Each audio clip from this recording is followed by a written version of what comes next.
Have you ever wondered how a beam of light can actually heal an animal? It's not science fiction. Laser therapy is changing the way we treat pets, from wounds to joint pain.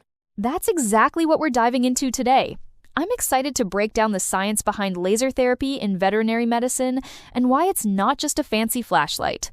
By the end of this episode, you'll know what makes laser light so unique, the difference between red and infrared lasers, and how vets use them for everything from surface wounds to deep muscle injuries. We'll explore what laser actually stands for, why wavelength matters, practical examples from the clinic, and how to tell which laser might be right for a particular problem. Let's switch on the science. So, laser stands for light amplification by stimulated emission of radiation. But what's so different about it compared to, say, a regular light bulb? It's all in the way lasers produce light. Unlike regular bulbs, which give us a jumble of wavelengths, laser light is monochromatic. It's just one pure, precise color. That means we can target tissues much more accurately. And the coherence is wild.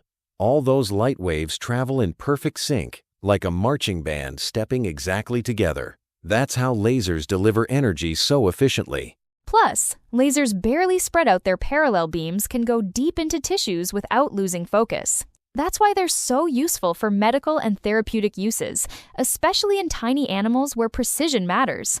Funny enough, a laser pointer or even a barcode scanner uses similar principles but at much lower power than what we'd use for medicine.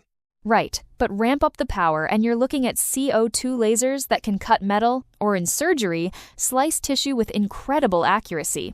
And then there are diode lasers. You'll find them in printers, CD drives, and, yes, vet clinics. It's wild to think the same basic technology helps scan groceries and heal a dog's torn ligament. The difference is mostly in power, wavelength, and how the laser is applied. Exactly, and medical lasers can be tuned for cutting, for stopping bleeding, or for encouraging tissues to heal, all with a push of a button and the right settings. So, when we talk about continuous beam lasers and impulse or pulsed diode lasers, what's actually happening in the clinic? Continuous lasers emit a steady light. Think of holding out a garden hose. These are great for treating surface problems like skin wounds because the energy is gentle and spreads over time. Whereas pulsed lasers are like rapid bursts, delivering powerful energy in short, controlled flashes. They reach deeper, hitting tissues that a continuous beam can't touch. Exactly, and because the pulses are so brief, they don't heat up tissue. That makes them fantastic for deep muscle or joint injuries, especially when you want to avoid any burns or damage. Now, let's talk color. We hear about red light lasers and infrared lasers, but what's the difference in how they work on the body? Red lasers, in the 600-700 nanometers range, are great for shallow treatment. They get absorbed quickly, which triggers cell regeneration and healing right at the surface. Perfect for skin wounds or mucosal injuries. But if you need to go deeper, like for joint pain or muscle injuries, you want infrared lasers. Those reach up to 1,300 nanometers, passing through skin to affect tissues far below the surface. That's the power of the skin's optical window. Wavelengths between about 600 and 1,300 nanometers slide through skin and subcutaneous layers most efficiently.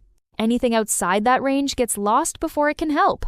Low-level laser therapy, or LLLT, is getting a lot of buzz. How does it actually stimulate healing in animals? It's all about non-thermal biostimulation.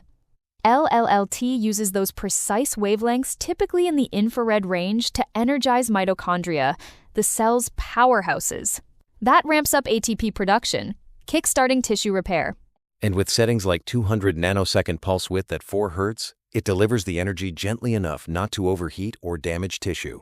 That's why you'll see LLLT used for chronic pain, arthritis, or muscle strains. It's not destroying cells, it's nudging them to heal faster with minimal risk.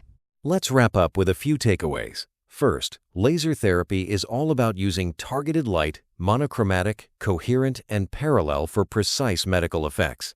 Second, red and infrared lasers aren't interchangeable. Red is for surface healing, while infrared penetrates deeper to treat muscles and joints. And third, the choice between continuous and pulsed lasers depends on how deep you need the therapy to go and whether you want to avoid heat. If you're a pet owner, ask your vet if laser therapy is an option for your animal's specific condition. it could be the gentle, targeted boost their healing process needs. Thanks for tuning in, and stay curious.